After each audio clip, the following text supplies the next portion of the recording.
নবীদের মধ্যে সবচাইতে জবরদস্ত পয়গম্বর ছিলেন মুসা আলাইহিস সালাম। বড় মেজাজওয়ালা নবী, রেগে যেতেন খুব বেশি। থাপ্পড় মেরে একবার ফেরাউনের বাবুর্চিকে মেরে ফেলেছিলেন। অনেক শক্তি আল্লাহ তাআলা তাকে গায়ে দিয়েছিল। তিনি একবার আল্লাহকে আবদার করে বসলেন, রব্বি আরিনি আনজুর ইলাইক। আল্লাহ, আপনি বলেছেন আপনারা দেখা যায় না, কিন্তু আমি দেখতে চাই। আমি কি করতে চাই?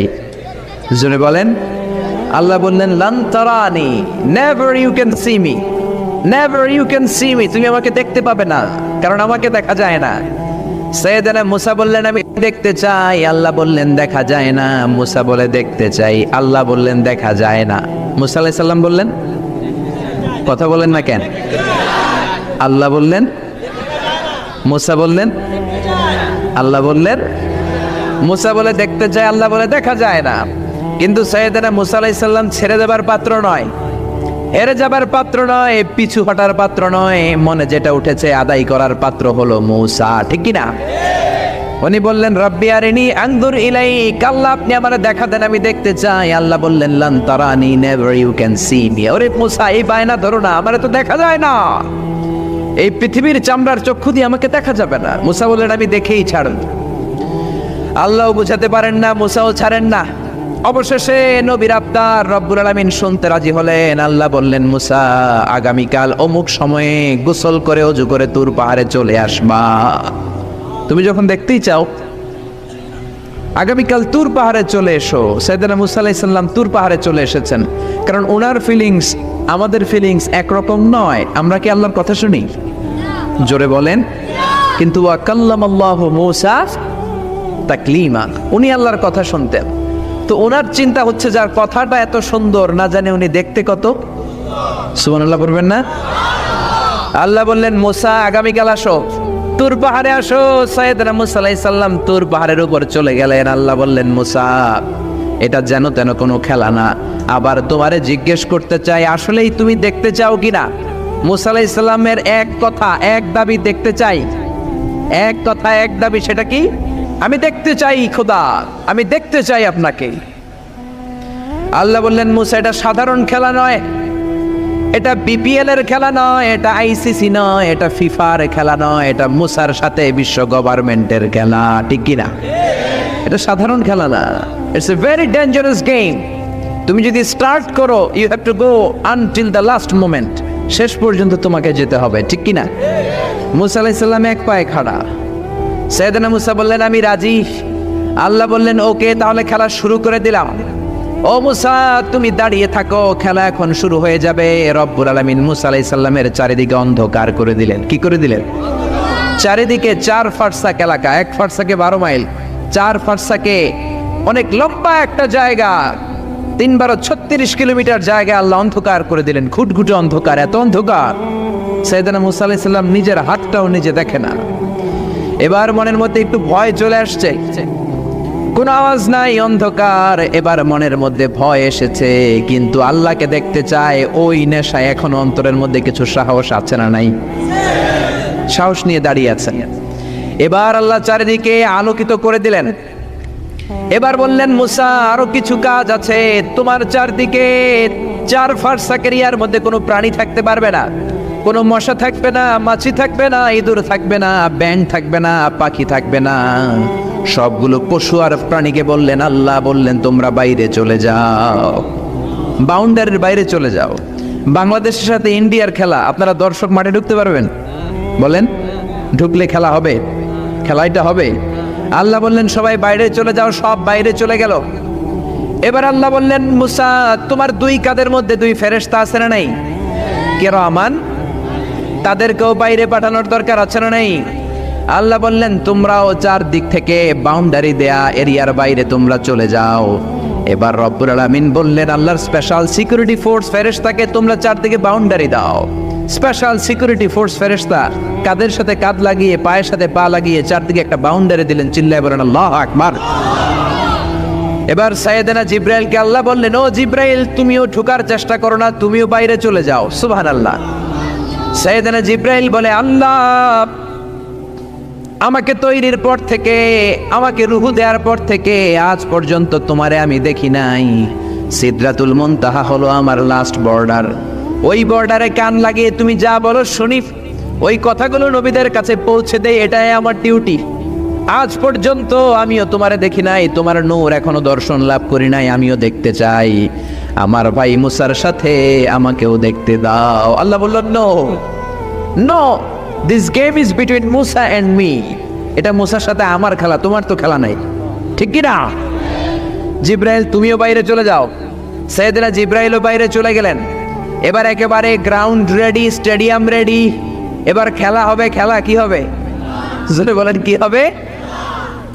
মুসা আলাইহিস সালামের বিশ্ব গভর্নমেন্ট, আল্লাহর সাথে খেলা।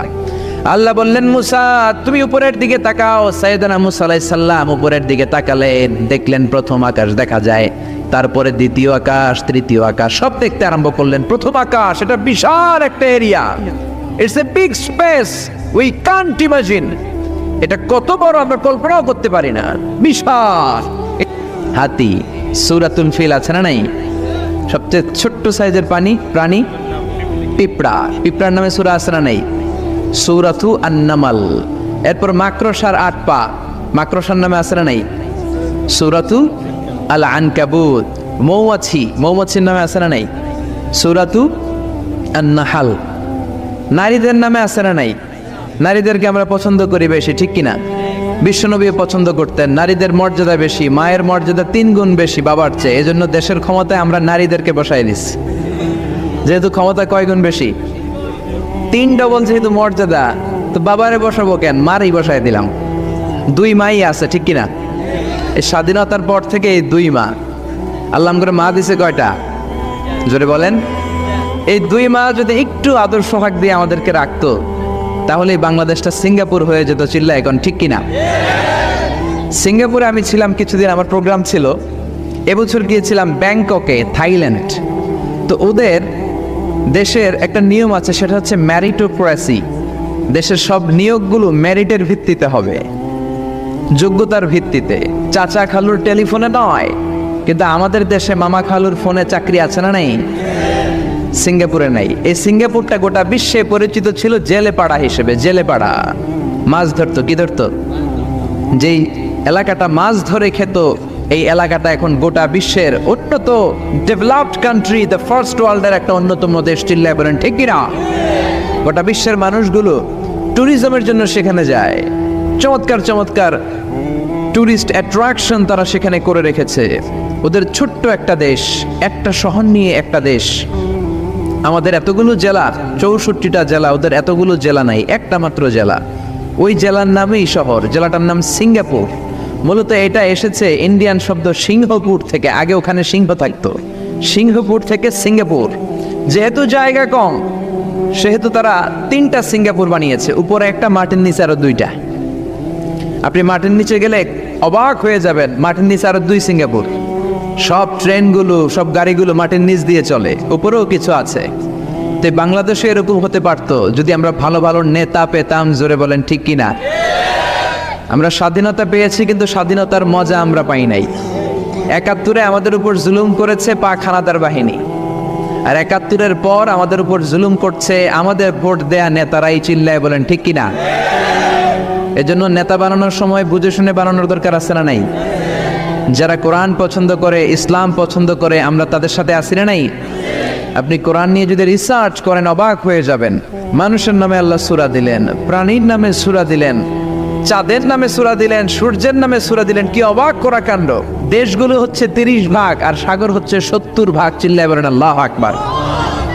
তার মানে এই পৃথিবীর তুলনায় কত ছোট্ট একটা জায়গায় এই সূর্যপুরে আমরা বসে আছি। কত নগণ্য আমি, কত ক্ষুদ্র আমি, কত ছোট্ট আমি, ঠিক কিনা? এই পৃথিবীটা হচ্ছে আমাদের সৌরজগতের অনেকগুলো গ্রহের মধ্যে থেকে ছোট্ট সাইজের একটা গ্রহ। এই যে সূর্যের আলো আমরা প্রতিদিন পাই, যেটার আলো প্রায় 8 মিনিট 20 সেকেন্ড ব্যয় করে আমাদের দিকে আসে, সেকেন্ডে 1,86,000 মাইল বেগে। এই সূর্যটা এত বিশাল পৃথিবীর চাইতে 13 লক্ষ গুণ বড়। আরো আসতে বলেন সুবহানাল্লাহ। সূর্যই কি পৃথিবীর সবচাইতে বড় সাইজের তারা? নো, সূর্যের চেয়েও অনেক বড় তারা আছে। ব্যাটেলজিউস নামে একটা তারা আছে, যেই তারাটা, যে সূর্য পৃথিবীর চেয়ে 13 লক্ষ গুণ বড়, ওই ব্যাটেলজিউস তারা সূর্যের চেয়ে 33 কোটি গুণ বড়। তার মানে এই না ব্যাটেল জিউসি পৃথিবীর সবচেয়ে বড় তারা। সূর্যের পরে পৃথিবীর সবচেয়ে কাছের তারার নাম হচ্ছে প্রক্সিমা সেন্টরাই, তারপরে আলফা সেন্টরাই এ, আলফা সেন্টরাই বি, এটা ক্যারিনা, ব্যাটেল জিউস, এরকম করতে করতে এক একটা তারা বিশাল বড়। এই সবগুলো তারা মিলে আমাদের গ্যালাক্সি। আমাদের গ্যালাক্সিতে অনেকগুলো তারা। আমাদের গ্যালাক্সির নাম হচ্ছে মিল্কি ওয়ে। এর মানে এই নয় মহাবিশ্বে মাত্র একটা গ্যালাক্সি।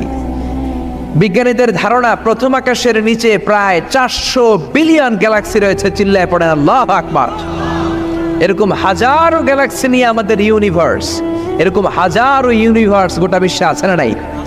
এই সবগুলোকে প্রথম আসমানের নিচে রেখে আসমানটাকে সুশোভিত করেছে কে? সাইয়েদনা মুসা আলাইহিস সালাম প্রথম আসমানের দিকে তাকালেন, ওনার চোখের পাওয়ার বাড়িয়ে দিল কে? উনি এই গ্যালাক্সি দেখতে আরম্ভ করলেন, ব্ল্যাক হোল দেখতে আরম্ভ করলেন, ইউনিভার্স গুলো দেখতে আরম্ভ করলেন, ডিফারেন্ট ল অফ নেচার নিয়ে যত ইউনিভার্স আছে তিনি দেখলেন। তারপরে দ্বিতীয় আকাশ, একটার চাইতে আরেকটা বড়, একটার চেয়ে আরেকটা বড়। আমরা কিন্তু প্রথম আকাশ দেখি না। নাসার বিজ্ঞানীরা আজীবন গবেষণা করেও প্রথম আকাশের নাগালে যেতে পারবে না। তারা যেখানে যায় এটা হচ্ছে প্রথম আকাশের মহাশূন্য। এটা কি? প্রথম আকাশের মহাশূন্য, তারপরে প্রথম আকাশ, তারপরে দ্বিতীয় আকাশের মহাশূন্য, তারপরে দ্বিতীয় আকাশ, তারপরে তৃতীয় আকাশের মহাশূন্য, তারপর তৃতীয় আকাশ। একটার চাইতে আরেকটা বড়। কত বড়? বিশ্বনবী বললেন তোমার হাতের আংটিটা, কোনটা? আংটিটা যদি সাহারা মরুভূমিতে ফেলে দাও, তাহলে সাহারা মরুভূমির তুলনায় তোমার আংটি যত ছোট, আল্লাহর দ্বিতীয় আকাশের তুলনায় আল্লাহর প্রথম আকাশটা ঠিক তত ছোট। এভাবে তৃতীয় আকাশ আরো বড়, চতুর্থ আকাশ আরো বড়। সাইয়েদনা মুসা আলাইহিস সালাম দেখলেন 7 আকাশ দেখলেন। তারপরে তিনি দেখলেন সিদরাতুল মুনতাহা দেখা যায়, সেখান থেকে দেখলেন 4টা ঝর্ণা, 4টা নদী, 2টা জান্নাতে ঢুকেছে, 2টা নদী সিদরাতুল মুনতাহা থেকে দুনিয়ায় এসেছে। একটা নদীর নাম হলো মিশরের নীল নদী, আরেকটা হলো ইরাকের দজলা নদী। সুবহানাল্লাহ। তারপরে নজর করে তাকালেন, সেখানে দেখলেন তিনি কোরআনের বাড়ি দেখা যায়। বাল হুয়া কুরআনুম মাজিদুন ফি লাওহিম মাহফুজ। নাম শুনেছেন? লাওহে মাহফুজ কার বাড়ি? কোরআনের বাড়ি। লাওহে মাহফুজ কার বাড়ি? নজর করে দেখে কোরআনের বাড়ি দেখা যায়। সাইয়েদনা মুসা আলাইহিস সালামের চোখের পাওয়ারকে বাড়িয়ে দিয়েছে কে? ওনার চোখের মেকানিজম, মেগাপিক্সেলকে প্রখর করে দিয়েছে কে? তারপরে নজর করে দেখলেন বাইতুল মামুর দেখা যায়, যেই বাইতুল মামুর হলো ফেরেশতাদের কিবলা। আমরা হাজে গেলে, উমরায় গেলে আল্লাহর ঘরকে সেন্টারে রেখে চারদিকে তাওয়াফ করি, লাব্বাইক আল্লাহুম্মা লাব্বাইক বলে আল্লাহরে ডাকি। ফেরেশতারা এই কাবার চারদিকে তাওয়াফ করে না, তাদের জন্য আরেকটা ঘর, আল্লাহর বানানো আরেকটা ঘর 7 আকাশের উপর আছে না নেই? সেটার নাম হচ্ছে আল বাইতুল মামুর। সব ফেরেশতারা সেখানে তাওয়াফ করে, একবার করে ঢুকে 70,000 জন। একবার যারা ঢুকার চান্স পায় কিয়ামত পর্যন্ত দ্বিতীয়বার চান্স তার কপালে জুটবে না। সুবহানাল্লাহ। তারপরে তিনি নজর করে দেখলেন আরশ দেখা যায়, কুরসি দেখা যায়। তারপরে নজর করে সাইয়েদনা মুসা আলাইহিস সালাম দেখলেন আল্লাহর 70,000 নূরের পর্দা দেখা যায়। 70,000 নূরের পর্দা দেখা যায়। সেখান থেকে আল্লাহ গায়বী আওয়াজ দিয়ে বললেন, মুসা লাস্ট ডেস্টিনেশনে চলে এসেছো, একেবারে ফাইনাল গেট। এই গেটের পরে আর ফিরে যাওয়ার কোনো জায়গা নাই। শেষবারের মতো জিজ্ঞেস করি, খেলা কি চলবে নাকি থামিয়ে দেব? সাইয়েদনা মুসা বলে চলবে। সাইয়েদনা মুসা বললেন কি চলবে? কি সাহস ওনার, কি শক্তি ওনার, কি মেধা ওনার, কি কিউরিসিটি ওনার, কি অদম্য আগ্রহ ওনার। উনি বললেন খেলা চলবে। এত দূর এসেছি, পিছনে ফেরত তাকানোর মানুষ আমি নই, ঠিক কি না? আল্লাহ বললেন মুসা তাহলে ঠিক আছে, খেলা শুরু হয়ে যাবে, একটু শক্ত হয়ে দাঁড়াও। সুবহানাল্লাহ পড়েন। এই প্রথম আল্লাহ তার নূরের তাজাল্লির ফোকাস পৃথিবীতে ঠেলে দিবেন, এর আগে পড়ে নাই। আল্লাহু আকবার। সাইয়েদনা মুসা আলাইহিস সালাম শক্ত হয়ে দাঁড়ালেন। ফালাম্মা তাজাল্লা রাব্বুহু জাআলাহু দাক্কা ওয়া খাররা মুসা সাইকা। ফালাম্মা তাজাল্লা রাব্বুহু লিল জাবাল। আল্লাহ বললেন মুসা তবে একটা কথা শুনে রাখো, এত দুর্বল করে তোমাদের বানিয়েছি। ওয়া খুলিকাল ইনসানু দাঈফা।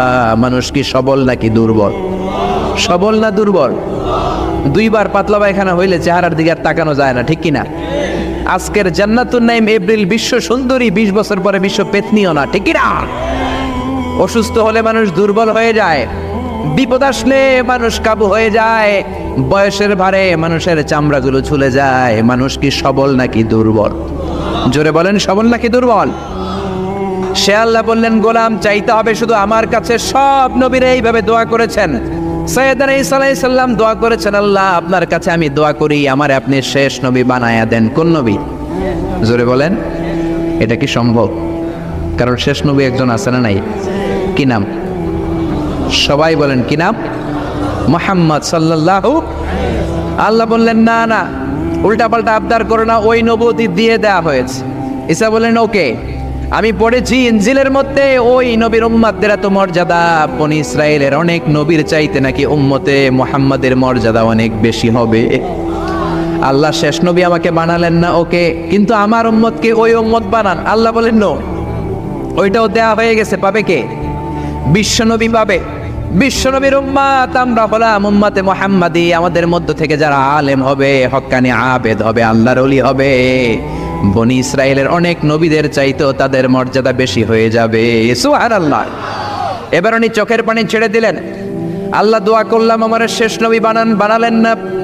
দোয়া করলাম আখিরি উম্মত আমারে দেন, আমারে দিলেন না।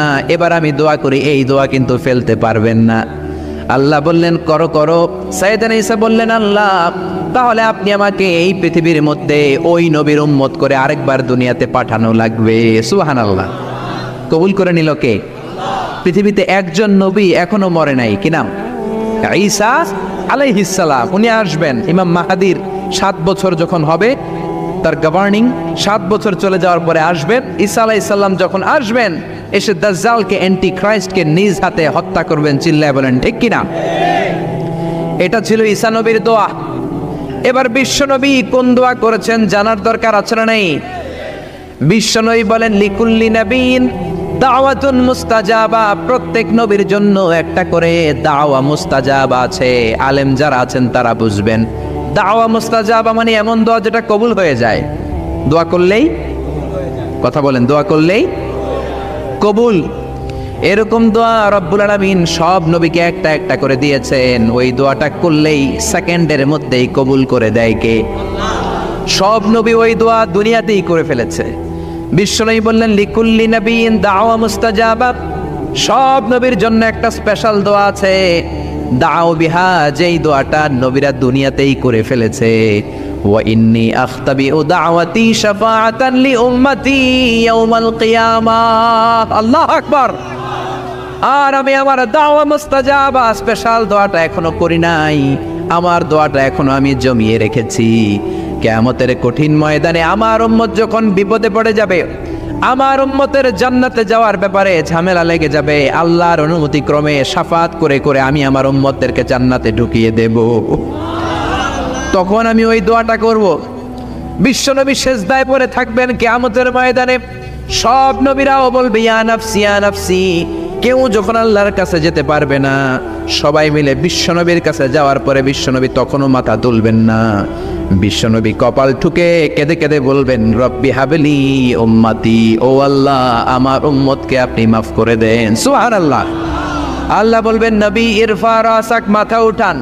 সাল তুতা, আজকে যা চাইবেন তাই দিব। ইশফা তুশাফা, যারাই শাফাত করবেন আমার অনুমতি ক্রমে কবুল করে নিব। সুবহানাল্লাহ। বিশ্বনবী চাইলে ওই দোয়াটা দুনিয়াতেই করতে পারতেন অন্য নবীদের মতো, ঠিক কিনা? অন্য নবীরা যেমনি নিজেদের প্রয়োজনে ওই দোয়াটা দুনিয়াতেই করেছে, আমার নবীকে ওই রকম করেছে নাকি? তার মানে আমার নবীর আমাদের জন্য মায়া বেশি না কম? আমার জন্য রেখে দিয়েছেন ওই দোয়াটা, আপনার জন্য রেখে দিয়েছেন দোয়াটা, আমাদের জন্য দোয়াটা রেখে দিয়েছেন। আমরা যখন কিয়ামতের ময়দানে বিপদে পড়ে যাব, বিশ্বনবী দোয়া করে করে আমাদেরকে জান্নাতে ঢুকিয়ে দিবেন, ঠিক কিনা? বিশ্বনবী দুনিয়াতে কম আঘাত সহ্য করেন নাই। যেই লোকটার বাইরের চামড়া থেকে রগ দেখা যেত, রগের ভেতর দিয়ে যে রক্তগুলো দৌড়াদৌড়ি করে সেটাও দেখা যেত। সুবহানাল্লাহ। পৃথিবী এত সুন্দর মানুষ দেখে নাই। ওই লোকটাকে পাথর মেরে মেরে তায়েফের ময়দানে রক্তাক্ত করা হয়েছে 3 বার। আমি দেখে এসেছি এবার জায়গাটা। একবার আহত হলেন, আবার পড়লেন, আবার পাহাড়ের কাছে গেলেন, আবার মারা হলো, আবার পাহাড়ের ওই পাশে গেলেন, আবার মারা হলো। 3 বার পাথর মারা হলো। বিশ্বনবী নিজের কোনো প্রয়োজনে, নিজের স্বার্থের জন্য যান নাই, তায়েফবাসীদের জান্নাত নিশ্চিত করার জন্য, তাদের ভালোর জন্য, তাদেরকে দাওয়াত দেওয়ার জন্য গিয়েছেন। তারপরও মাইর আসানা নাই, তখনও বিশ্বনবী দোয়া করেন নাই। ওই দিন যদি দোয়া করতেন, আল্লাহ তায়েফবাসীদেরকে আপনি শেষ করে দেন, সেকেন্ডের মধ্যে পুরো তায়েফকে পাউডার করে দিতে পারতো কে? উহুদের ময়দানে তীর এসে বিশ্বনবীর দাঁতের মধ্যে বিঁধে গেল, ঝরঝর করে রক্ত ঝরলো। ওই কঠিন দিনেও বিশ্বনবী ওই দোয়াটা করেন নাই, ঠিক কিনা? বদরের ময়দানে 313 জন সাহাবী নিয়ে বিশ্বনবী চোখের পানি ছাড়ছেন। আবু বকর বলেন, ইয়া রাসূলুল্লাহ, ইয়া হাবিবাল্লাহ, মাথা উঠান, আপনি এমন ভাবে দোয়া করেছেন, আমার মন সায় দেয়, আমার মন বলে আজকের দোয়া আল্লাহ ফেরাবে না, ওঠেন। বিশ্বনবী চাইলে ওই জন্য বলতে পারতেন, কুরাইশদেরকে আল্লাহ আপনি নাস্তানাবুদ করেন, করে দিত কে? প্রচন্ড ক্ষুধার সময় বিশ্বনবী যখন মক্কায় কেঁদে কেঁদে হয়রান, তখন ওই দোয়াটা করেন নাই, ঠিক কিনা? 3 বছর আত্মীয় স্বজন সহ শিয়াবে আবু তালেবে জেল খেটেছেন। কয় বছর? জোরে বলেন। প্রথম বছর খেয়েছে ছাগলের গোশত, সবাই ছাগল পালতো, নিজেদের ছাগলের গোশতগুলো খেয়েছে। দ্বিতীয় বছর কোনো ছাগল নেই, ছিল ছাগলের রোদ্রে শুকানো চামড়াগুলো পানিতে ভিজিয়ে ভিজিয়ে চামড়া খেয়েছে। তৃতীয় বছর ছাগলের চামড়াও নাই, কি নাই? তৃতীয় বছর ছাগলের চামড়াও নেই, ছিল গাছের বাকল, গাছের পাতা। শিয়াবে আবি তালেবে বিশ্বনবী গাছের পাতা খেয়ে, গাছের চামড়া খেয়ে জীবন ধারণ করেছেন। বিশ্বনবীর এলাকার লোকগুলো, মুমিনগুলো কেঁদে কেঁদে হয়রান। তখনও যদি বিশ্বনবী দোয়া করতেন, কবুল করত কে? মদিনায় দুর্ভিক্ষ, কোনো খাবার নাই, বিশ্বনবীর পেটে কোনো খাবার নাই, কোনো দানা পানা পড়ে নাই। বিশ্বনবীর কলিজার টুকরা নাতি হাসান আর হোসাইনের পেটেও কোনো খাবার নাই। বিশ্বনবীর কলিজার টুকরা ফাতেমার পেটে কোনো খাবার নাই। চাইলে বিশ্বনবী তখন দোয়াটা করতে পারতেন না? বিশ্বনবী মসজিদে নববীতে জোহরের নামাজ পড়ে হাসান হুসাইনকে দেখতে গেলেন, যে দেখে ফাতেমা রান্না করে। আসলে কি রান্না করে? চুলার মধ্যে পাতিল দিয়ে পানি গরম করে আর হাসান হুসাইনকে বুঝ দেয়, ঠিক কিনা? বিশ্বনবীর পায়ের আওয়াজ শুনে ঘুমন্ত হাসান আর হুসাইন জেগে গেল। দৌড়ে এসে নানাজিকে ঝাপটে ধরে ডেকে বলে, নানাজি, গতকাল কেন দেখতে আসলেন না? আজকে দুপুর হয়ে গেল, বিকেল হয়ে যাচ্ছে, এখন বুঝি আপনি দেখতে আসার সময় হলো? বিশ্বনবী বললেন, হাসান হুসাইন, এই তো এইমাত্র জোহরের নামাজ পড়ে আসলাম, তোমাদের খোঁজ খবর নিতে এসেছি। হাসান আর হুসাইন বলল, কি খোঁজ খবর নিবেন? খোঁজ খবর নেওয়ার আগে একটা বিচার করে দেন। বিচার? আপনি তো আহকামুল হাকিমিন, সব চাইতে বড় বিচারকের সব চাইতে বড় নবী, ইনসাফওয়ালা নবী। আপনার কাছে বিচার দিয়ে কেউ কোনোদিন বিচারে ঠকে নাই, ঠিক কিনা? আপনি একটা বিচার করেন। বিশ্বনবী বললেন, কিসের বিচার? হাসান বলে, নানাজি, আপনার মেয়ের নামের বিচার, ফাতেমার নামের বিচার। বিশ্বনবী বললেন, ও হাসান, আমার মেয়ে ফাতেমার আবার কি বিচার? কি অপরাধ আমার ফাতেমার? হাসান হুসাইন চোখের পানি ছেড়ে দিয়ে ডেকে বলে, নানাজি, আপনার মেয়ে আমাদেরকে খাবার দেয় না কেন? খাবার দেয় না কেন বিচার দিলাম। গতকাল সারাদিন বলেছে রাত্রিবেলা খাবার দিবে, রাতে খাবার দেয় নাই। আমাদেরকে বলেছে তোমরা ঘুমিয়ে যাও, আমি রান্না করি, সকালে দিব। ঘুমায় গেলাম, সকালবেলায় খাবার চাইলাম, আপনার মেয়ে ফাতেমা তখন আমাদেরকে খাবার দেয় না। দাদা, আমরা ছোট্ট 2টা মানুষ ক্ষুধার জ্বালায় বেহুশ হয়ে যাই, আর সহ্য করতে পারি না, আপনার মেয়ে খাবার দেয় না। দুপুর হয়ে গেল, 2 জনে কান্নাকাটি করে, আপনার মেয়ে এখন পর্যন্ত আমাদেরকে খাবার দেয় নাই। আমরা 2 জন তো আর সহ্য করতে পারি না, কেন আপনার মেয়ে আমাদের সাথে এমন করে? আপনার কাছে বিচার দিলাম, আপনি বিচার করেন। বিশ্বনবী আর কি বিচার করবেন? ধা ধা করে বিশ্বনবী চোখের পানিগুলো ছাড়েন। হুসাইনকে জড়িয়ে ধরলেন, হাসান রে জড়িয়ে ধরলেন, ডেকে বললেন, হাসান রে, কাছে আয়। বিশ্বনবী শাম দেশের জুব্বা পরতেন, শাম দেশের জুব্বাটা উপরের দিকে উঠালেন, হাসান রে দেখালেন, এই তো দেখ, তোর নানার পেটের মধ্যে 3টা পাথর বাঁধা। একদিন না খেয়ে থাকার কারণে তোদের পেটে এত জ্বালা, এত কষ্ট। আমি বিশ্বনবীর পেটে গত 3 দিন যাবত কোনো দানা পানি পড়ে নাই। আমি বিশ্বনবী তো না খেয়ে আছি রে হাসান, আমি তো 3 দিন না খেয়ে আছি, আমার পেটেও তো কিছু নাই। নানাও কাঁদলেন, নাতিও কাঁদলেন, পুরো পৃথিবীও কাঁদলো, ঠিক কিনা? ওই কঠিন ক্ষুধার দিন, ওই কঠিন দুর্ভিক্ষের দিন বিশ্ব নবী যদি তার স্পেশাল দোয়াটা করতেন, জান্নাত থেকে জিব্রাইলকে দিয়ে খাবারের বস্তা পাঠিয়ে দিত কে? ওই দিনও বিশ্ব নবী দোয়াটা করে নাই। আমার জন্য, আপনার জন্য, আমাদের জন্য দোয়াটা এখনো আছড়াই। হাজার ব্যথা বেদনার পরে ফিরে আসনি তুমি আপন ঘরে, দিনের আলো তুমি ছড়িয়ে দিতে চলে গেলে মদিনায় মক্কা ছেড়ে। হে রাসূল তোমাকে ভুলি আমি কেমন করে, হে রাসূল তোমাকে ভুলি আমি কেমন করে। খেয়ে না খেয়ে দিন প্রচারের কাজে নিজেকে দিয়েছ বিলিয়ে, তাই ফের কাফিরেরা চিনল না সে আলো। দুষ্ট ছেলেদের পিছু দিল লেলিয়ে, পাথরের আঘাতে ক্ষত বিক্ষত হয়ে সারা শরীর থেকে রক্ত ঝরে। হে রাসূল তোমাকে ভুলি আমি কেমন করে, হে রাসূল তোমাকে ভুলি আমি কেমন করে। পড়েন আল্লাহু আকবার। কি দিল দরিয়া নবী ছিল, নিজের বিপদের কথা ভুলে গিয়ে, নাতির বিপদের কথা ভুলে গিয়ে, ফ্যামিলির কথা ভুলে গিয়ে উম্মতের জন্য কেঁদেছে, ঠিক কিনা? গোটা বিশ্বের জন্য শিক্ষা এনেছে, সভ্যতা এনেছে, আমাদেরকে ভদ্রতা শিখিয়েছে। আর ওই নবীরে গালি দেয় এরকম কিছু ব্লগার বাংলার জমিনে আছে না নাই? তারা মানুষ নাকি শয়তান? এগুলো পিতৃ পরিচয়হীন জারদ সন্তান, জোরে বলেন ঠিক কিনা? দুই জায়গায় কেউ যদি আমাদেরকে ইনসাল্ট করে আমরা সহ্য করতে পারি না। এক হচ্ছে কোরআন, কোরআনকে নিয়ে গালি দিলে আমাদের কলিজায় আগুন আসে না নাই? বিশ্বনবীরে গালি দিলে কলিজায় আগুন ধরে যায়, যদি না ধরে যায় তুমি মুমিন নও, তুমি মুনাফিক। চিল্লা এখন ঠিক কিনা? বিশ্বনবীরে গালি দিলে কলিজায় আগুন লাগে, কলিজায় আগুন লাগে মুসলমান। কার কার লাগে তো হাত উঁচু করে আল্লাহর দেখা। লিল্লাহে তাকবীর, লিল্লাহে তাকবীর, লিল্লাহে তাকবীর। আল্লাহ আমাদের হাতগুলোকে কবুল করে নেক, আমরা পড়ি আমিন। আর জোরে পড়েন আমিন। এজন্য বিশ্বনবীর সুন্নাহ আমাদের আসল সম্বল। বিশ্বনবী যে শিক্ষা আমাদের কাছে রেখে গিয়েছেন সেটাই সম্বল, ঠিক কিনা?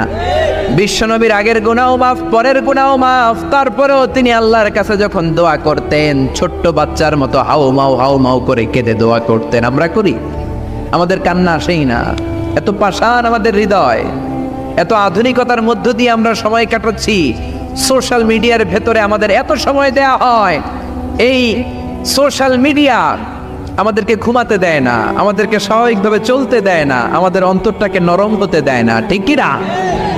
আমাদের কান্না আসে না, আমাদের হৃদয় পাষাণ হয়ে গেছে, আমাদের হৃদয় নরম হয় না। অন্যের দুঃখে আমরা দুঃখ পাই না, অন্যের দুঃখে যারা দুঃখ পায় না তারা মানুষ হতে পারে না, ঠিক কি না? ছাগলের পেট থেকে বেরোলে ওইটারে আমরা বলি ছাগল, গরুর পেট থেকে বেরোলে আমরা ডাকি গরু, মুরগির পেট থেকে বেরোলেই সেটা মুরগি হয়ে যায়। কিন্তু মানুষের পেট থেকে বেরোলে সেটা মানুষ হয় না, ওইটারে মানুষ বানাতে হয়, ঠিক কি না?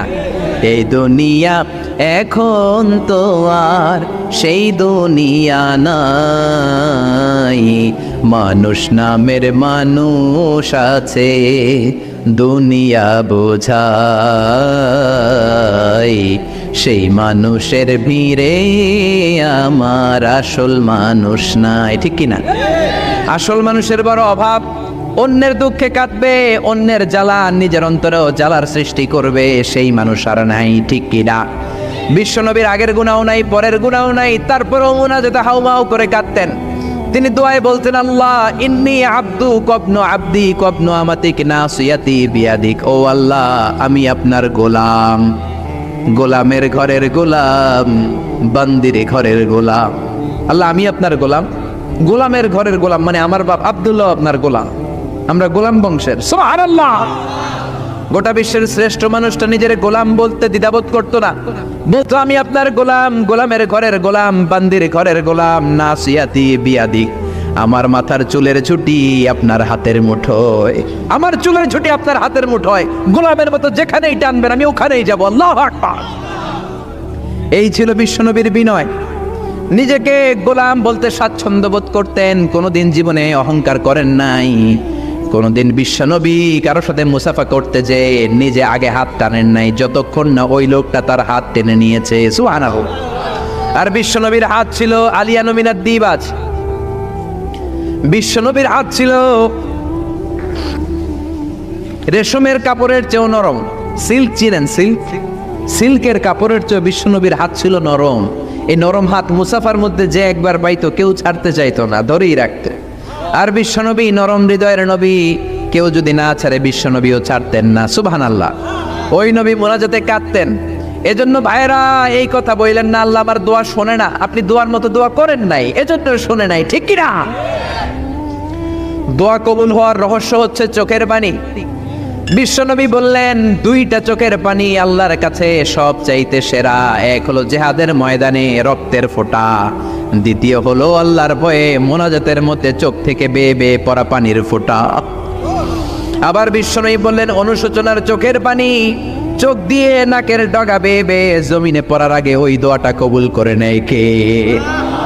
এজন্য চাওয়ার সময় নিজের ছোট করেন, বলবেন আল্লাহ আমি আপনার গোলাম, গোলামের ঘরের গোলাম, বান্দির ঘরের গোলাম, আমার চাইতে ক্ষুদ্র ছোট কেউ নাই, এমন কোনো গুনাহ নাই আমি করি নাই, তুমি ছাড়া আমারে পার করার কেউ নাই, ঠিক কি না?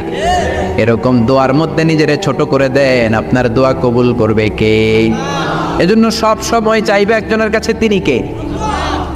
একদল আছে বা এক শ্রেণীর লোক আছে, রোগে যখন পড়ে তখন আল্লাহরে ডাকে, রোগ ভালো হয়ে যায় আল্লাহরে ভুলে যায়, আছে না নাই?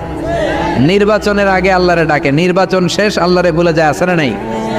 সমস্যায় পড়েছে আল্লাহরে ডাকে, সমস্যা নাই আল্লাহরে ভুলে যায়, আছে না নাই?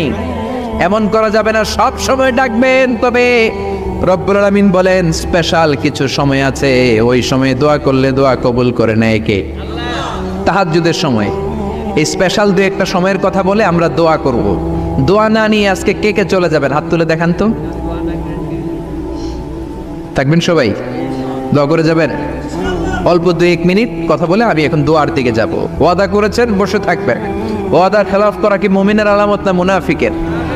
আমরা একসাথে দোয়া করে আজকে এখান থেকে বিদায় নিব। পড়েন ইনশাআল্লাহ। তাহাজ্জুদের সময় দোয়া করবেন।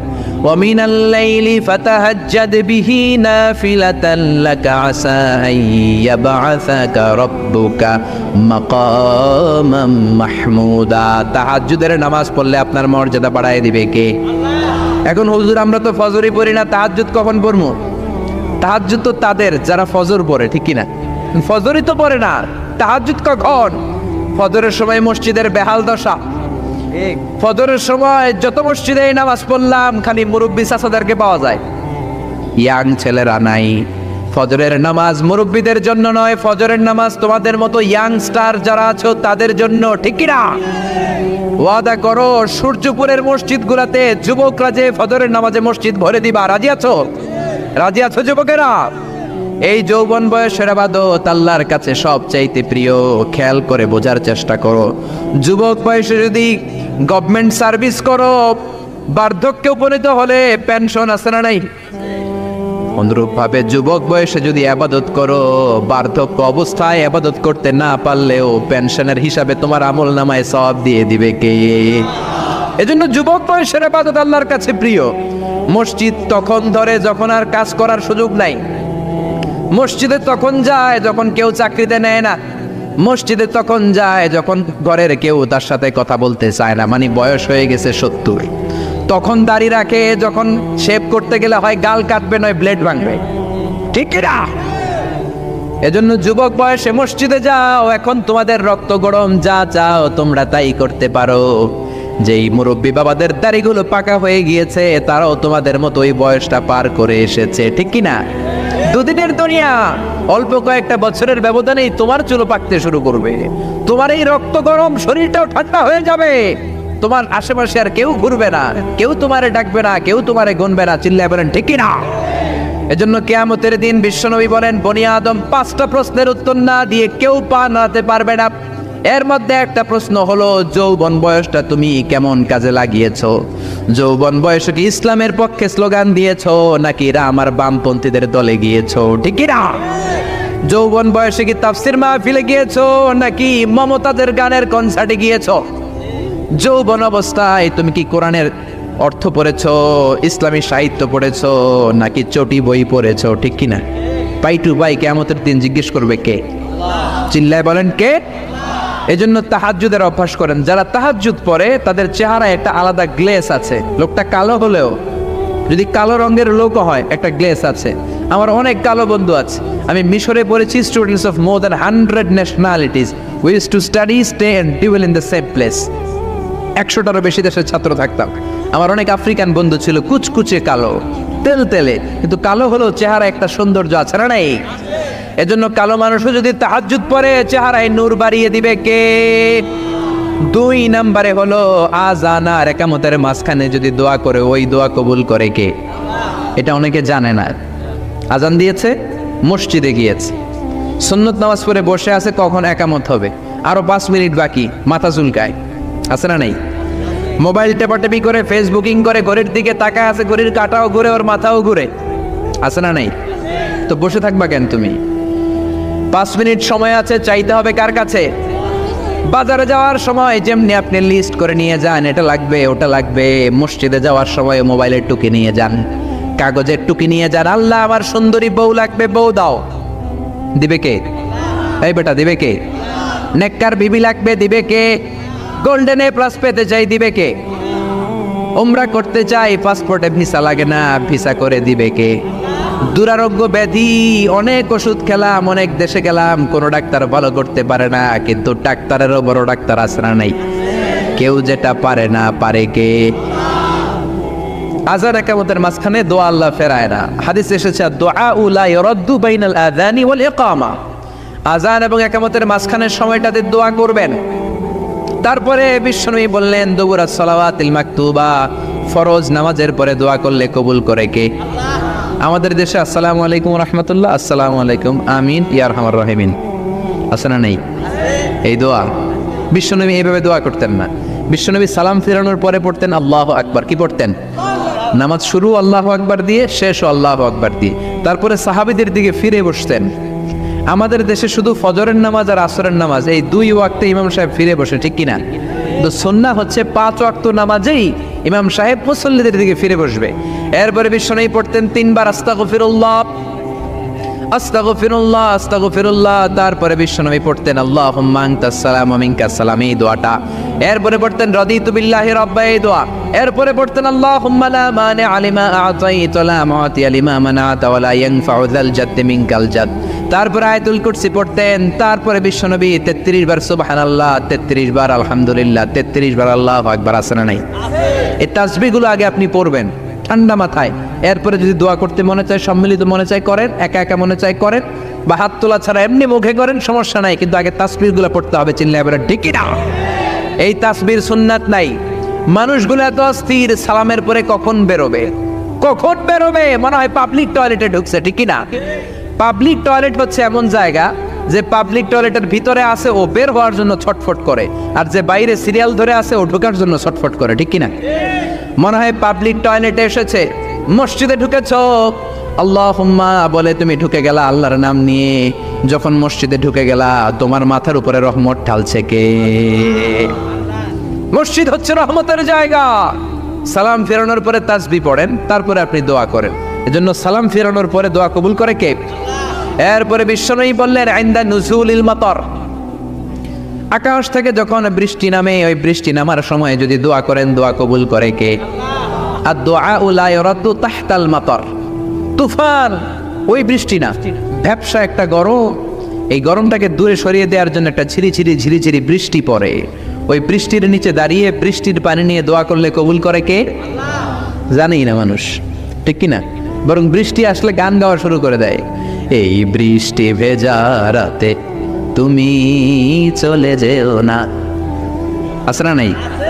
তো চলে যাবো না, কি করবো, থেকে যাবো তোমার সাথে? এগুলো করা যাবে না।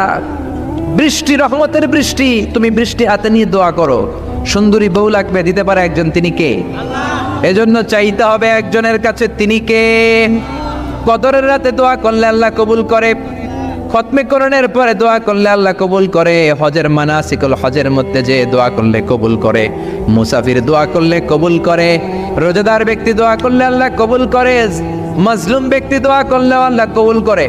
এজন্য বিশ্বনবী বলেছেন, ইত্তাকু দাওয়াতাল মাজলুম, মাজলুমের বদদোয়ারে ভয় করো, ফাইন্না লাইসা বাইনাহু ওয়া বাইনাল্লাহি হিজাব, তার আর তার আল্লাহর মাঝে কোনো পর্দা থাকে না। মাজলুম দোয়া করলেই কবুল, সুবহানাল্লাহ।